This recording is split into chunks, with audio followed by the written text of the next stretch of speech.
When you think of the dinosaurs or think of the Cretaceous period or things like that, what is the first thing that comes to mind? Is it a T-Rex, Brachiosaur, something like that?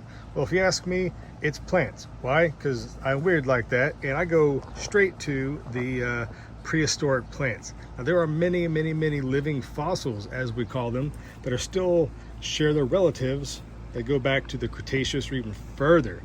So let me show you some of the oldest, as in the plants that have been around the longest in the fossil record, and show you what I have growing back here on the hillside today. And we'll start with the youngest of the plants and work our way to the oldest. Now, for number one, we have the dawn redwood. Okay, so the dawn redwood has this beautiful deciduous leaves like this. They are indeed related to the coastal redwoods or the sequoias that grow in California. They have been around for I think roughly 90 to 100 million years, which you think is sounds pretty old, but it gets way older than that. This genus of redwoods has many relatives that are still around today that are not quite as ancient as they are in the cedar or the cypress. That's the one, cypress family. So a lot of your common plants have a distant relative in these historical records here. But yeah, these are some dawn redwoods that have been grown from seed by myself. That awesome little foliage right there. It'll turn a deep golden color in the fall, and at that time it kind of just falls off. Many people think, scientists, people way smarter than I am, is that because they were growing at such a high latitude that whenever the earth started cooling through one of its cooling periods, that the plants became deciduous, unlike the redwoods in California, etc., that are evergreen. In order to conserve energy, kind of go dormant, lose their leaves, and then come back in the springtime. That's a common adaptation with many plants, oak trees, maple trees, all these things do this today to deal with surviving a winter climate. Not all do. There are, of course, evergreens that do keep their foliage all winter long. But yeah, the dawn redwood, this is the baby of the collection. I've grown many of these from seed and closely related, but this is not necessarily a fossil. This is the bald cypress. You can kind of tell the similarities between the leaves here. And the bald cypress, you'll know from those really cool pictures of down in swamps and things like that in Louisiana, with the big knobs and the knees sticking out of the swamps. They just look primordial. They look like they're just pretty cool. So I do love this this species and this genus of plants.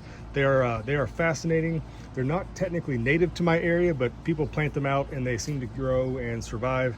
As the seeds I collected in the same town that I live in, and they've germinated and they do fine. I lose a couple every now and then for harsh winters, but nevertheless. Let's move on to another plant that is a little bit older, but not quite as widely recognized. So let's go check that out now. I do apologize if you hear the air conditioning running, as it is 96 degrees currently. What better time to do a tropical prehistoric plant tour than in a heat wave. It's so hot that even the cats are laying down on the job. But next we have the monkey puzzle tree. Now these are endemic to Chile, Argentina, I think maybe even the very southern tip of Brazil and South America, roughly dating back to 200 million years. These are pretty much isolated and can be very hard to find in their native regions, but they do grow easily from seed. They have these big seeds like this. They're related distantly to the bunya pine that grows in the Oceania in Southeast Asia and places like that. They make those huge nuts that people eat for food. But check out the foliage on this. It's nice little spiky stuff. This is very sharp, by the way. It doesn't just look spiky, it is very spiky. And that is an adaptation to not be eaten. So imagine if you're a animal back in the day, 100 million years, 200 million years ago. One of these relatives are just out there and you take a bite, it's not gonna feel good on the soft parts of your mouth. That is sharp. I mentioned that was sharp. I shouldn't do that. Yeah, so monkey puzzle trees. They will grow, survive in my climate.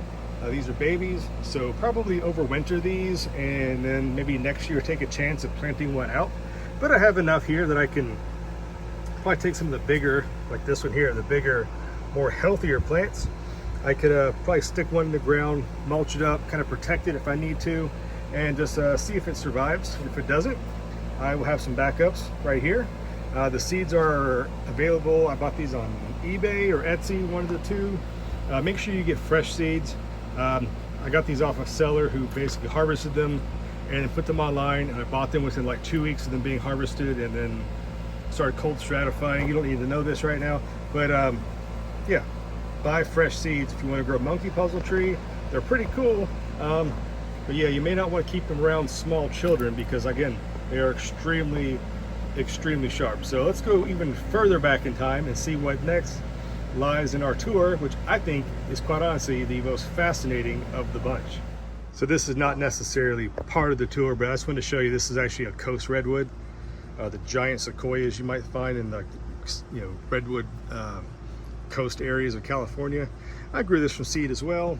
I do have to bring this one in, but you can just see like the pattern of the leaves on this are pretty cool.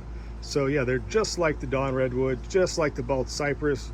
I've seen the redwoods up close and personal when I was in California. They are fantastic and fascinating. If you have not been, definitely give it a shot. But here is the star of the next part of our series, going back about 230 million, roughly. This, ladies and gentlemen, is the Japanese umbrella pine. Now look at this. They call it the umbrella pine because it kind of fans out, making these little umbrella-shaped endings to their leaf stems there. And I believe these are not stems but modified leaves. I'll have to double check on that. I just got this, guys. This is from Wanderlust Nurseries. It's very hard to find. I tried to grow it from seed one time, which they say is impossible to grow from seed. It's very difficult. I ended up getting one or two to germinate, but they did not last. So I buckled down and bought the tree here. Just got it a couple days ago to add to the collection. Check it out. It's very slow growing, almost bushy and shrub-like. I hope it's deer resistant because this one is going to go into my yard here in the collection when it gets big enough. But yeah, the Japanese umbrella pine, it can be cultivated. They're not just the wild species. This, guys, is fantastic. I am excited as heck to have this plant in my collection. This is just something else. I love the old plants, the living fossils, etc. I'll do more updates on some other ancient, quote, living fossil plants on this channel in the future. But I just wanted to show you this. This is pretty much the reason why I wanted to make this video. But then I was like, you know what? I got all these other living fossils, if you will, in the collection. So let's just show them all. Why not? But yeah, look at this. Japanese umbrella pine. It's quite stunning, guys. I really enjoy this. I hope it survives. Maybe in the future I'll try to get a partner of it, see if I can maybe get some cross-pollination and do some research whether they're male and female or if they're dioecious plants, they can reproduce like that. But yeah, I like this a lot. So leave a comment down below so far which one has been your favorite tree or plant of the collection. This one, to me, pretty much number one, maybe because it's new. Secondly, because it's, well, very hard to find. It's not common as some of the other things here. Ginkgo, Ginkgos, dawn redwoods, things like that. Very easy to find. Now, let me show you, and you probably already know what this one is, guys. These are seed-grown Ginko Biloba trees. Yes, the plant we all love and know as the plant that comes to mind when someone says living fossil or ancient prehistoric trees. This is like 250 up to 290 million years ago. Maybe not this exact one, but relatives of the ginkgo. Has those very pronounced fan-shaped leaves, sometimes called the maidenhair tree because, maidens, they picture like braids, pigtails, I guess. But yeah, we all know and love the ginkgo tree, seed grown from trees downtown. This city here has all along the river planted an entire, I don't know, row, probably 30 ginkgos are in this town. And what people don't realize is that the males do not produce smelly, nasty, awful smelling fruit. The females, they do. It's awful. It smells like dirty dumpster vomit. It's pretty awful. So whatever prehistoric creature this was intended for, some kind of possum-like weird thing, garbage collector, good for you. It's nasty. But however, in the town there is one. I've only found one female, large, mature ginkgo tree. And during a Christmas parade, we were walking by and I noticed all the fruit on the ground. So I just picked up a whole bag full of them and ruined a pair of pants for a little while. The pocket smelled awful. Anyhow, moving on, the ginkgo tree. So going back in time, what is your passion, guys? Do you guys like collecting, remnants of bygone eras? Is there a specific type of tree that you like to collect? Is there a generational or like a specific part of the world you like to, collect? Like you like Eastern Asia or super cold hardy plants, or are you a tropical person? Everybody has their thing. Some people really get into flowers. Some people like,